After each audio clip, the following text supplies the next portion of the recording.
It's the Chef de Cuisine at Au Courant. Collin Werner, welcome to the show. Thank you. I'm excited to be here. How are you doing today, I'm Collin? good. I'm good. Yeah? Yeah. You ready for this? I am. You've done a podcast before? I have not. All right. This is all kinds of firsts happening right now.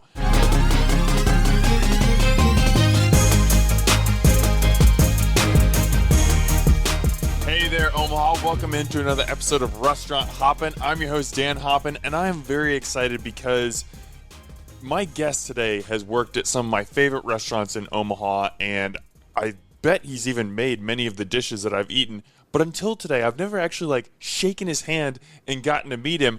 We just changed that a couple minutes ago, and now I want to hear all about his story, his life, and just how he's gotten to this point. It's the Chef de Cuisine at Au Courant. Collin Werner, welcome to the show. Thank you. I'm excited to be here. How are you doing today, I'm Collin? good. I'm good. Yeah? Yeah. You ready for this? I am. You've done a podcast before? I have not. All right. This is all kinds of firsts happening right now. Let's just start with Au Courant. What excites you most about cooking there? We change our menu every week, so we're just doing new things every week. Get to try new dishes, ideas, whatever we want to do, really. What does that process look like? Every Sunday, we sit down at the table, community table, out at the front of the restaurant, and we just kind of spitball ideas. It's an open forum. Anyone can show up, bring ideas to the table, and it's really exciting because I know not a lot of restaurants are like that. How many people are on the team? In the kitchen, we have about 8 total. And anyone can just throw out ideas? Yeah, anyone can show up, bring ideas. We encourage it.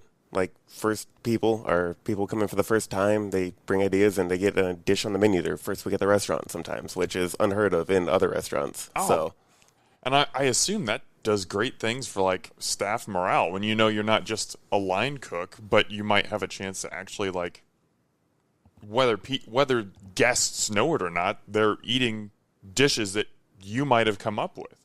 yeah, it's super exciting just because, especially when they sell really well, it's like, oh, nice job. You're new here or you've been here for 4 years and you come up with this idea and it's sold really well and it's our top seller of the week. So it's really fun.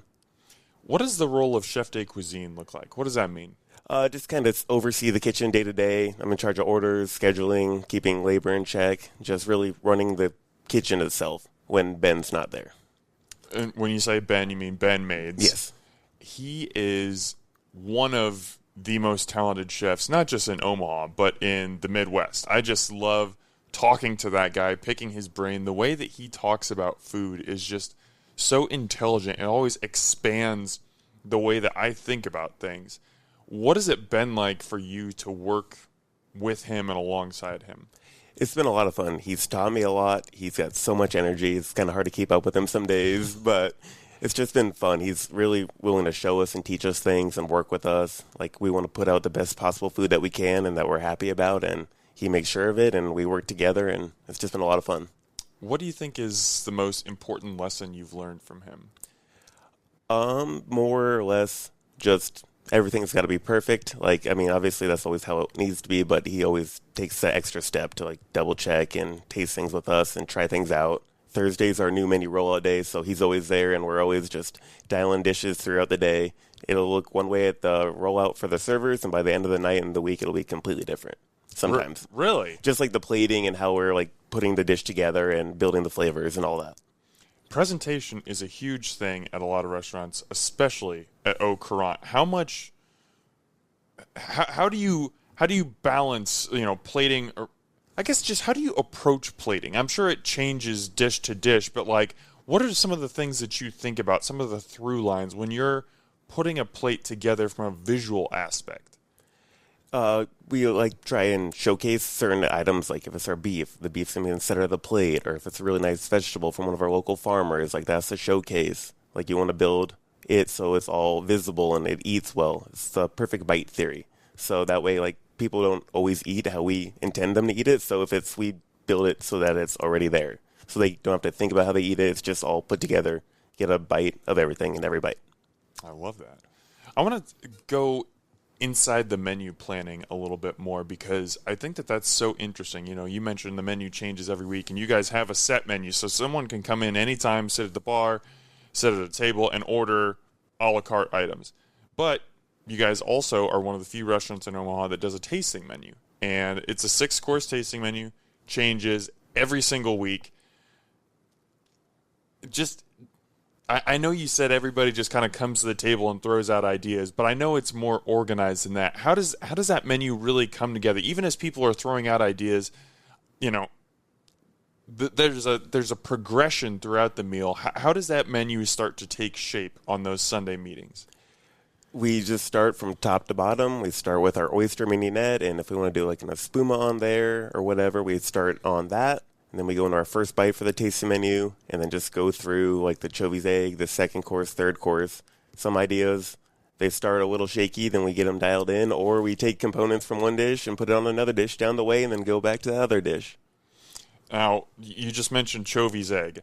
That has been the first course on the tasting menu for as long as I've been going to Au Courant, so at least 5 or 6 years, maybe even longer than that. And that was basically the chef who held your position before you did, Anthony Caniglia, his nickname was Chovi, loved eggs so much. So there was always a soft-boiled egg that had some different preparation on it. I know you guys still play around with that. Every single week it's different. What is that like, having to come up with essentially a different soft-boiled egg preparation each week?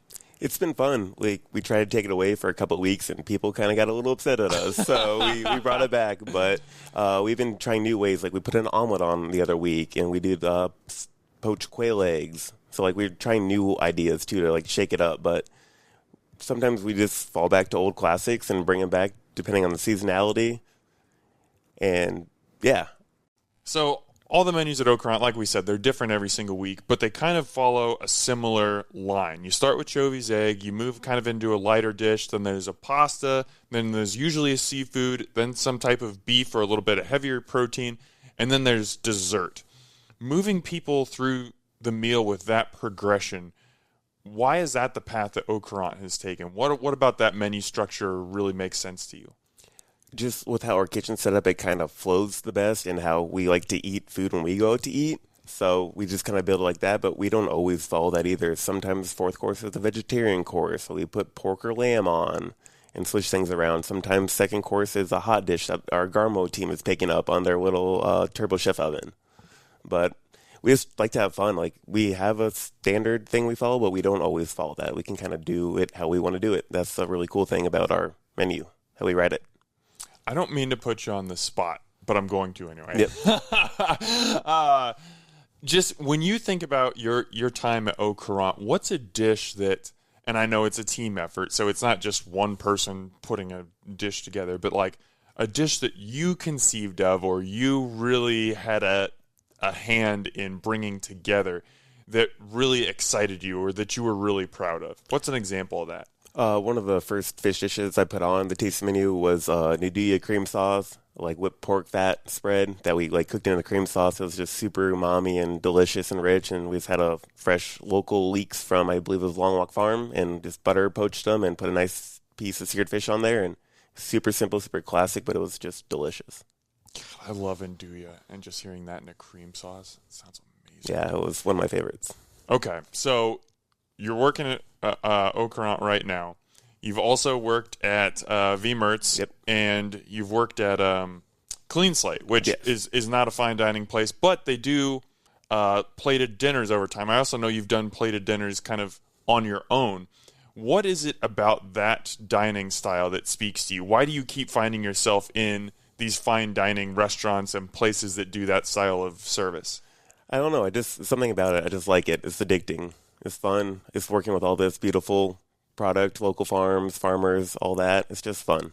I like the style. I like to go out eat like that too. So it's just fun to do that. I've tried other things, but I always come back.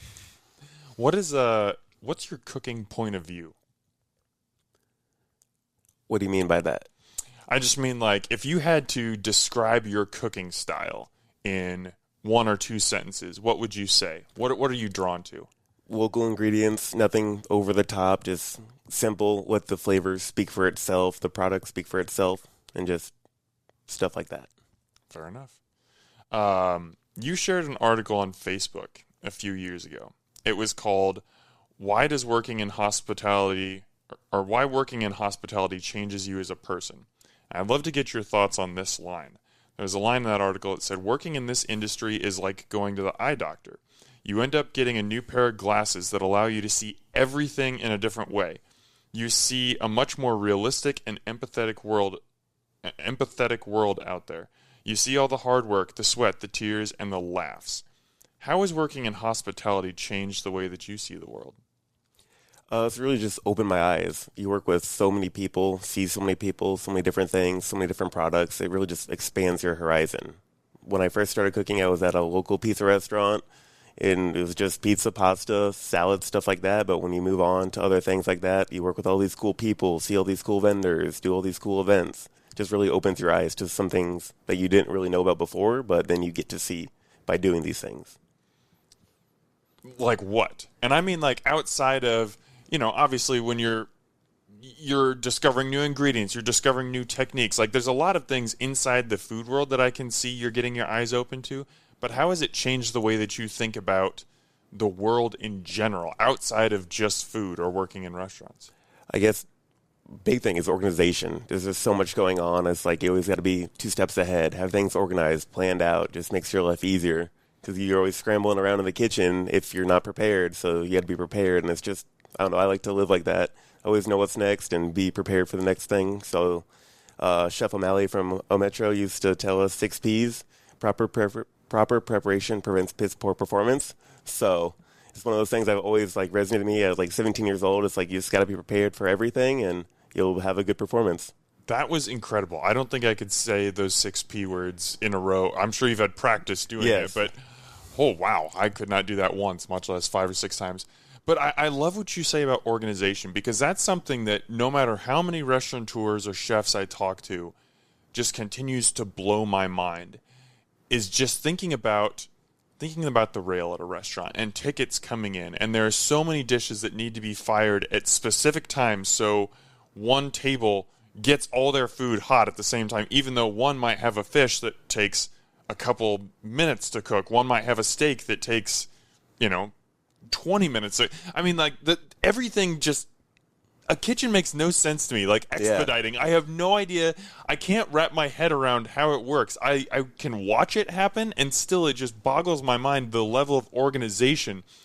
Now that you're in that role, how do you, I know it's not as simple as explaining it in one answer, but how do you keep everything together? How do you keep everything organized and the kitchen flowing? It helps. We have a really strong team. All our chefs are all about it. They want to be there. They want to help. So that's the big thing. But it's just, Ben always tells me to open my eyes, keep my head on a swivel. You just got to pay attention to everything. There's so much going on, but you just have to watch around and hold the standard and push with the crew. Outside of Ben, because I'm sure he would be one of your answers to this question, who are some of your most important culinary mentors? Amanda Sheeler, she was my chef at the Mertz, and Brian O'Malley from Metro. He taught me a lot. I was on the competition team there, so he was a big part of that. I learned a lot through doing that. Those would probably be the big 2 for me.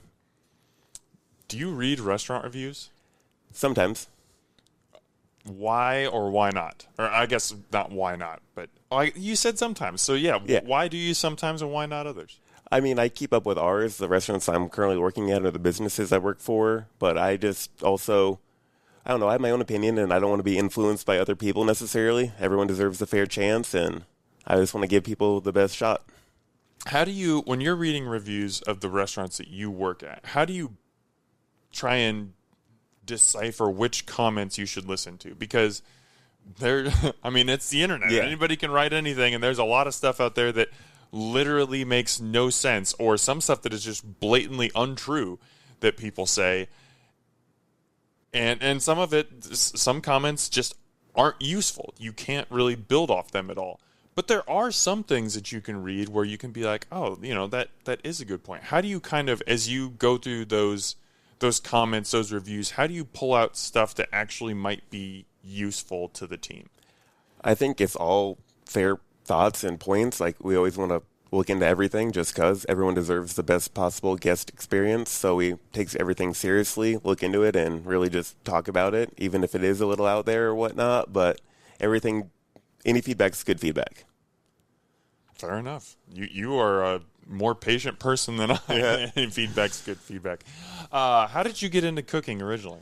Growing up during summertime, me and my brothers would take turns cooking with my mom, and I really enjoyed it during the summer. She enrolled us in a few summer cooking classes, and I really just fell in love with it. So I took some classes in high school, and I was hooked. What excited you about it? I don't know. I just liked it. There was just something about it. I just enjoyed doing it. I don't know what it was. I had fun doing it. I thought it was a fun thing, so why not have fun while you're at work? Was it something about doing it specifically with your mom, or was it just the task itself where you were just like, I get to create. This is fantastic. I think it was both. It's like cooking food for people, seeing the smile on their face was always cool, even as a young kid, taking stuff to Thanksgiving or Christmas with the family, and they're like, oh, wow, that was really good, whatever it was, even if it's just something thrown together, just seeing the smile on their face. There was something about that hooked me. When did the idea of, hey, this maybe isn't just something that I enjoy, this could be my career, when did that idea start to germinate in your mind? Probably in high school. I took some culinary classes all 4 years at the Career Center as well. We had a small restaurant. Sometimes we'd cook for the staff of the TAC building for OPS. Really? Yeah. Which high school was this? I went to Burke, but this was through the Career Center, so it was where everyone came together for some more elective-based classes. Gotcha. They were dual enrolled through Metro, so I got to start through my first quarter in high school, which was super cool. And okay, so you started at Metro in high school? Technically, yes. I was still in high school doing it at high school, but they were dual enrollment classes, so I had my first quarter of the culinary program done by the time I graduated high school. Gotcha. And then obviously continued on to Metro. Yep. Metro has one of the best culinary programs, not just in Nebraska, not just the Midwest, but really the nation. It's been recognized. It's very, very well known and beloved. Brian O'Malley, you mentioned him. He's an incredible teacher and just guy. Honestly, I had him on the podcast a couple weeks ago, and he blew my mind about 8 or 9 different times. Just a fantastic person. But what about that experience did you learn that you think you couldn't have learned just by cooking in kitchens? What specifically did culinary school teach you that you couldn't have gotten just by being in the workforce? More of the technicality side of things. You get the repetition to do things over and over and over again. Restaurants you do as well, but you have the wiggle room to make mistakes more. It's the school, so you have all the produce and stuff you really could think of, and it's just there, and you can try again and again if you mess up your dish. What would you say to someone who's considering that they're on that line? Because so many people, depending on who you talk to, some people are very staunch advocates for culinary school and say, yes, this builds the foundation for you. You need to go. And other people say, instead of building up a bunch of, paying people, just get into the field, make money, and you'll learn on the line. What would you say to someone who's considering going to culinary school or just getting out into the field? I encourage both. It's the real work experience is really nice, but the school technical side of things, the textbook, you learn the fundamentals, the basics. You can build your start from school. You can learn a lot in the industry, but I feel like you have a little more time to slow down and actually learn and be taught things in the school side of things. When you look back at your time at Metro, is there one lesson, other than Brian's 6P line, is there one lesson that really stands out to you or that's made an impact on who you are as a chef? Just the basics of, the fundamentals they teach you. Every sauce, you start the same, or not every sauce, but you just build your sauces a certain way. You build your protein fab the certain way. You set up your station the same way. They teach you all these fundamentals that you build your entire career off, essentially. And then right out of Metro, you said, did you start at this pizzeria? No, I wasn't. So I started this pizzeria in high school. Oh, okay. So I worked there for about 3 years. And then I went over to Bela Rose when I started at Metro. And then I was there about 3 years as well. Worked my way up from dishwasher at lunch to sous chef there. So, what is that progression like? How often are you getting promoted, or how does one move from dishwasher to chef de partie to sous chef, or keep moving up? What does that look like? I was just there for about 3 years. We had a decent amount of turnover, so I started as dishwasher. I was only available for part-time at that time at school because I was doing competition team, but summer times I was there 4 or 5 days a week, got onto Garmo, started doing Garmo, moved my way up from lunch to dinner, then go over to the saute station, and then made my way over to grill. just over the years, just learning. I was able to learn a lot, taught a lot there through the people I worked with. Was V Mertz your next step? Yes, I left Bela to go to V Mertz. And how did the opportunity to go to Mertz arise? I was friends with some of the people who worked there. I got a call from Jake Newton. They were like, hey, we're going to be opening up on Sunday nights or Sunday nights. We don't normally do that. We need to bring someone else on to help with that. Be a guy to kind of float around so other people can take time off. And then we thought of you and went over there, staged a few times, and they offered me a job. What does a stage look like in reality? So a stage, basically unpaid internship, essentially. You show up and you work a service, in this case a couple services. But I'm just trying to imagine, because like a well executed line at a restaurant is one where everybody is just kind of, they know where each other are going to be. Yep. There's almost no communication needed, because everybody just knows, this person is here, they're going to step here, this is my station, this is where, this equipment is, this is where the walk-in is, everything. But with a stage, you've got somebody who all of a sudden is, from the outside, just comes and gets inserted into this machine. How does a stage work? I've never really asked anyone that before. Yeah, it's going to give you some tasks just to kind of see what you can do. Like I would always go in and cut chives, cut parsley, cut shallots. We call it commis work. So it's like you go in there, it's the basics, fundamentals. Like if you can't do that, it's like maybe this isn't going to work out for you yet. You got a little more time to go, but stuff like that. And I knew quite a few people who worked at that restaurant in the past. So like we've worked well at school together as well. So that kind of helped me a little more comfortable, because sometimes you're just out of your element in the new kitchen. You don't really know where anything is or what anything is, but it's fun. I'd say trial by fire. It's just kind of your trial, your test. So, and V Mertz is one of Omaha's most iconic restaurants. I mean, it's so well known down in the passageway. It's been a part of Omaha's history, and it's beloved to this day. So when you get that call and they're asking you, I mean, is it just an immediate yes, or is there some nerves, or you're like, am I ready for that level? What were your emotions like? I was definitely nervous, but I was excited. I was ready to move on. I'd learned a lot at the restaurant I was at, and I was just kind of ready for a new experience. Comfortability kills is what we say at work, so it's like I was a little comfortable at Baylor Rose, and I was excited for the next chapter. Comfortability kills. Take me into that. What does that mean? If you're comfortable with like where you're at, what you're doing, you might like kind of let off the gas a little bit. You're not pushing as hard. You're not putting out the best food you can. Like if you're comfortable, you're just comfortable, and you're not really focused and dialed in and pushing out the best food you can. You mentioned that Amanda Sheeler, who was the chef at V Mertz while you were there, that she's been one of your most important mentors. What did you learn from her that's impacted you? She has taught me a lot of recipes and skills I didn't really know about before I got there. The way she managed the staff was really impressive. She was cool, calm, and collected. And it was just nice to see that she was treating us all like we were still part of the team. Opinions are valuable and they all matter. Just really took us under her wing to show us some things. What did you learn from that experience working at V Mertz that you hadn't encountered at any of your previous stops? For me, I was kind of not officially, but the tourneur of the kitchen. So I would like work a few stations a week so everyone could have a day off. So I was going through the saute station, the meat station, and Garmo like once a week. So I kind of just had to learn all the dishes off every station and like know how to do them, be able to flow through there and just crush out a service with the crew and fill in wherever I need to fill in. How challenging is that to not necessarily know? I don't know how far they schedule you in advance, but to not necessarily know like where you're going to be or what you're going to be doing. I'm sure that there's a level of excitement to that, and that I could be doing anything. I have so much opportunity to learn, but there's also got to be a level of intimidation too, right? Yeah, absolutely. It was a lot, but it was fun. I mean, also being challenged makes you push yourself and makes you better at the end of the day. I got opportunity to learn more, see more, and do more because of it. You mentioned a couple minutes ago, comfortability kills. When do you know that it's the right time to leave a restaurant and to pursue a new opportunity?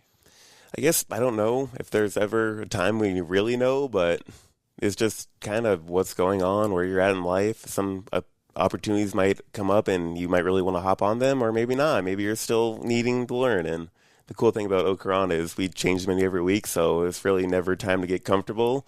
You can always try new things, work with new products, new farms, and vendors like that. What is the balance for you in changing the menu every week? Because I imagine that there is a level of excitement and creativity in that we get to do new stuff all the time. It's not, we're cooking the same burgers or the same steak service after service after service, but there's always something new. But there's also like a pressure that comes with that because you have to create at least 6 new dishes in a tasting menu every week. Yeah. In addition to all the a la carte stuff. Like, what is that balance like for you in having this expression, this creativity, but also this like, oh, I don't get to have writer's block. I've got to figure this out. We just work together on it. It all is a team effort. Even like some of our Garmo guys will come up with dishes for the hot side and vice versa. We'll come up with dishes for them. It's just we all work together, try and balance the meal out thoughtfully, not too heavy, not too fatty, not too salty, stuff like that. Just kind of build it as a whole and then adjust it as we go. Bella Rose and V Mertz are, well, Bella Rose is no longer here, but it was a relatively high-end restaurant. V Mertz, obviously very high-end. Your next opportunity, you kind of took a hard right turn. You went to Clean Slate Food Company, which does incredible food, but it's more of a catering service and a weekly meal delivery service. What attracted you to that position? What made you take that turn to go to a different style of, I don't even know if cooking is the right word, but a different style of service, I suppose?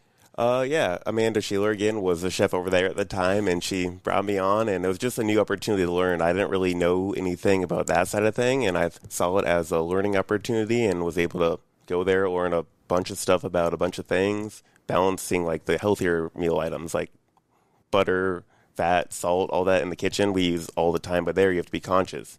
Calorie-based meals, you got to think about nutritional aspects. We had a ton of allergies we accommodated there. And I mean, what's just the difference in the kitchen between doing a nightly service versus doing a bunch of prepared meals? It was completely different. It was more of a prep side of things. Like you're prepping all week to be plating for Saturday so we can deliver on Sunday. So you had longer time, I'd say, but you're also prepping 5 or 6 times as much food as you are in a normal restaurant for a week. You actually participated in Too Many Cooks in the Kitchen one year while you were at Clean Slate, and you were featured in their program, and you had a quote that I wanted to get your thoughts on.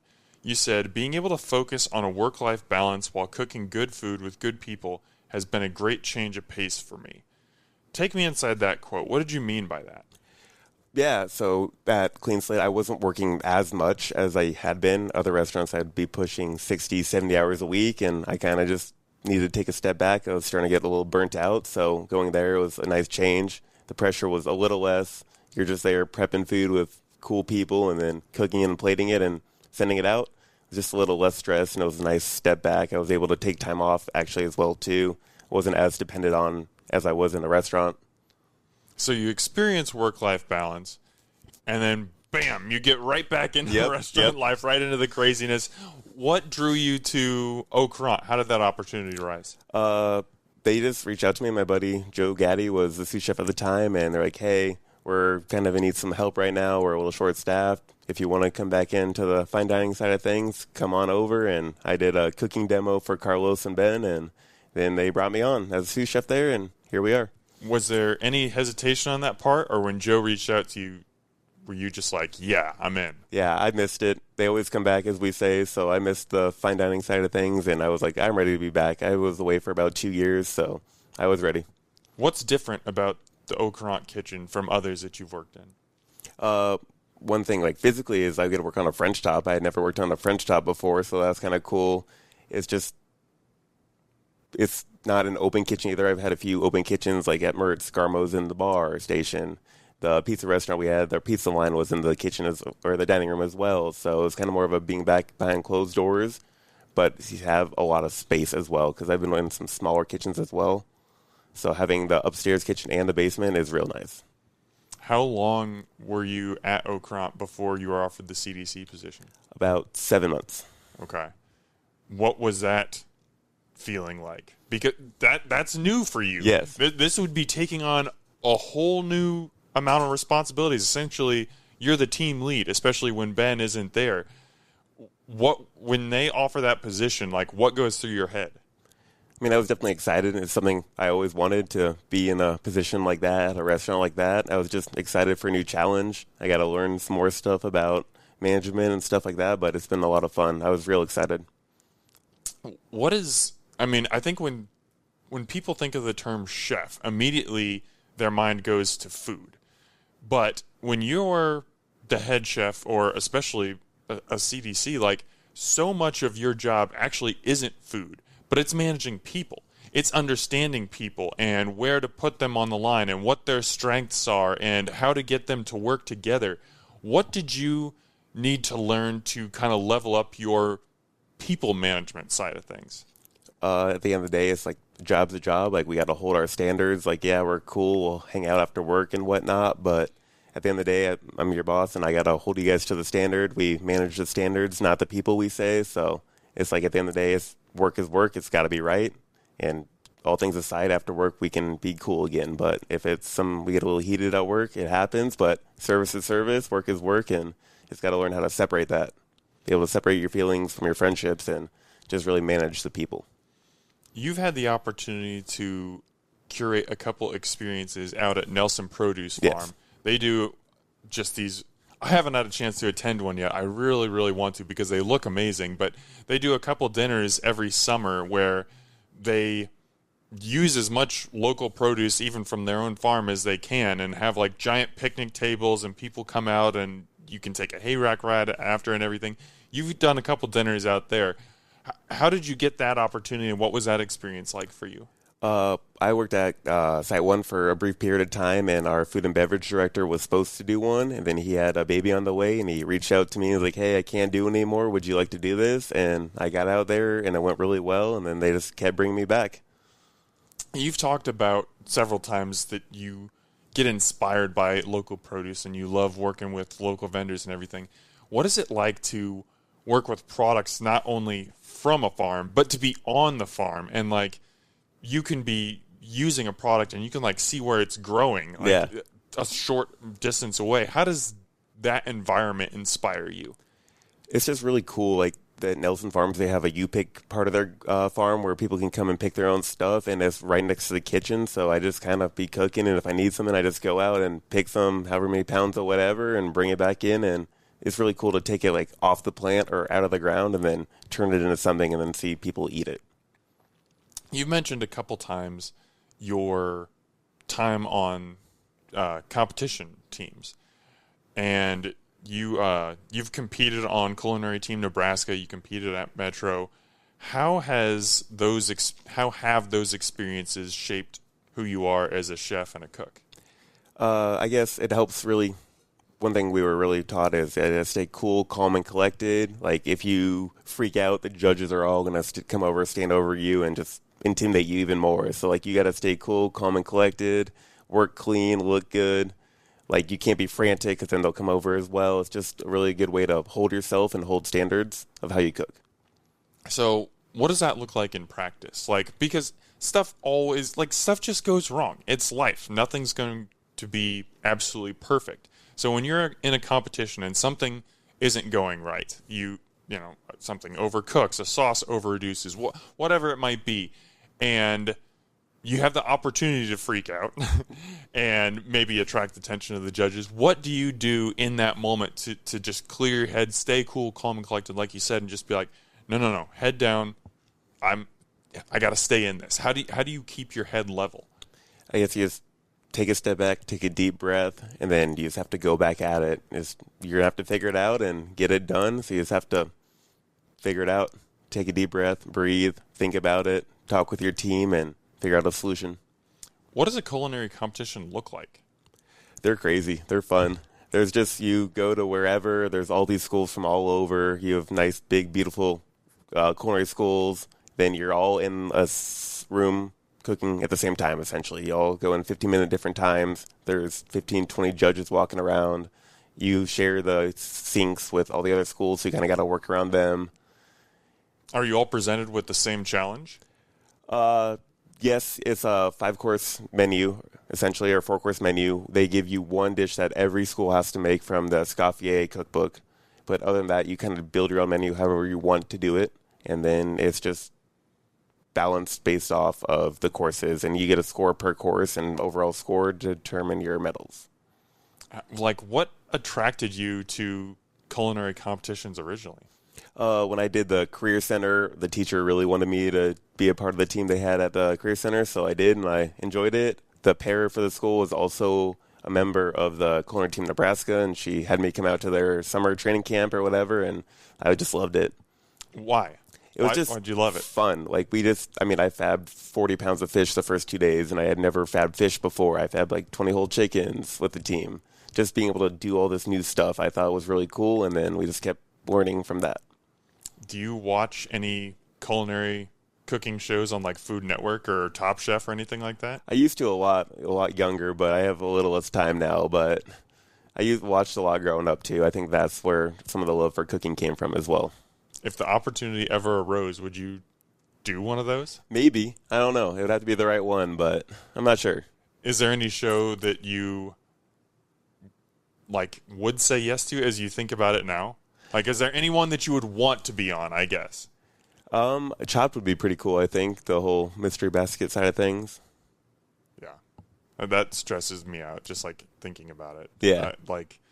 How they're able to open those baskets up. You got 4 just, basically alien ingredients that have nothing to do with one another, and they're like, all right, 20 minutes, make us a dish that we will lambast on national TV. And they're like, yep, sign me up. It's pretty incredible to watch. I want to talk real quick about Dundee hard ice cream. Yeah. Because this was actually my first introduction to your food, at least knowingly, is in January of 2021, you started this company that sold pints of alcohol-spiked ice cream at the Switch Beer and Food Hall. Where'd that idea come from? The guy I was working with kind of reached out to me and was like, hey, I just need someone to come in and make these ice creams. I have this idea, and I came on, and I just enjoyed it. It was a little side project, a side hustle, something I'd never done before. It was a huge learning opportunity for me, figuring out how to incorporate raw alcohol where it would still freeze the ice cream and be alcoholic as well. That's something that I've noticed about you throughout this conversation is you tend to just say yes, and not just say yes, but I think you look for learning opportunities, and when they come up, you say yes, because I think that there's something that I can learn here. Like at Clean Slate, that's a completely different style of service from what you were used to. This opportunity here, you're working with Sweets, the culinary team. This is a chance to do something I've never done before. Is that just a trait that you've noticed in yourself? You just have an open mind and constantly want to learn? Yeah, I do. It's I like learning, trying new things, doing new things, so you don't get stagnant with what you're doing. There's always an opportunity to learn, and it makes you a better chef overall. Did you have much experience with desserts or sweets going into this opportunity? None. So what was that learning curve like? It was cool. You take the baking basics class in culinary school, so I had the brief, broad horizon idea, but it was just cool.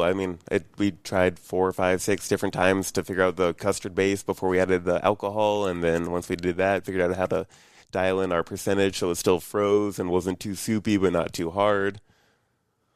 What, because the brand, I don't think it's around anymore. I don't think so either.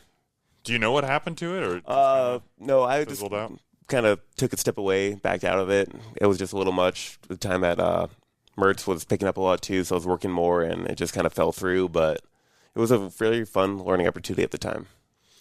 I know that you're someone who, you said you don't necessarily know when it's time to leave a restaurant. I'm not in any way saying that you're trying to leave Au Courant, but just as you look at your future and you think about your goals as a chef, what does Collin Werner's future look like? I don't know. I'd like to make it to a big city and work in a few Michelin-Star restaurants, so that's, I think, the next big step for me. Do you have a city in mind? Chicago. One of the capitals of the world. Yep. Food capitals, that is. Okay. I got 2 more questions for you that I like to ask just about every guest that comes on here. First one is this. What is one thing about cooking or restaurant life that you think most guests to a restaurant don't understand that you wish they did understand? what it actually takes to get the food from where we get it to where it's on your table and how it looks like that. Dive into that a little bit. Pull back the curtain. Tell me as much or as little as you want. Just like the whole preparation of things, like some dishes, like one component might take 3 days to get prepped out because like a typical braise, we salt and pepper, let it sit overnight, then we smoke it, then we braise it, you let it cool down in the liquid, then you bring it back up to pull it out, then you reduce the liquid of the braising to make your sauce. It's just like the labor that goes into some of these dishes, people I think don't necessarily realize, and that's really cool because it just ends up on their plate and they love it, and then they might know how long it took, but they might not, and regardless, they still love it and have a great time. I wish there was some way to have that education because I think so often as diners, like a plate arrives, we order something, the plate arrives, we eat it, and the whole experience is over within, 20 to 40 minutes or whatever. And for us, that's all that was. But like to be able to have that education and to be able to like understand how many components went into the dish and this has actually been brining for this amount of time and then it had to cook for the I don't know. There's no way to actually do that, but I think that would be fascinating. Yeah. Maybe as AI continues progressing and taking over the world, they'll figure out how to do that at some point. But last question I got for you here. What is your favorite part about being a part of the restaurant industry? Just like camaraderie. It's like you run into people all around. They're like, oh, you work here. I had this amazing dish here one time. It was so awesome. It's like, oh, yeah, I remember that. It's just running, like even the restaurant people who work in the restaurants. Like you just like, oh, we work together here. How you doing? Or it was fun here. Or you do events together and whatnot. How old are you, Collin? 27. 27. Guys, he's 27, and he is a chef de cuisine at one of the best restaurants in not just Omaha, I'll say the Midwest. It's one of the best restaurants I've ever eaten at.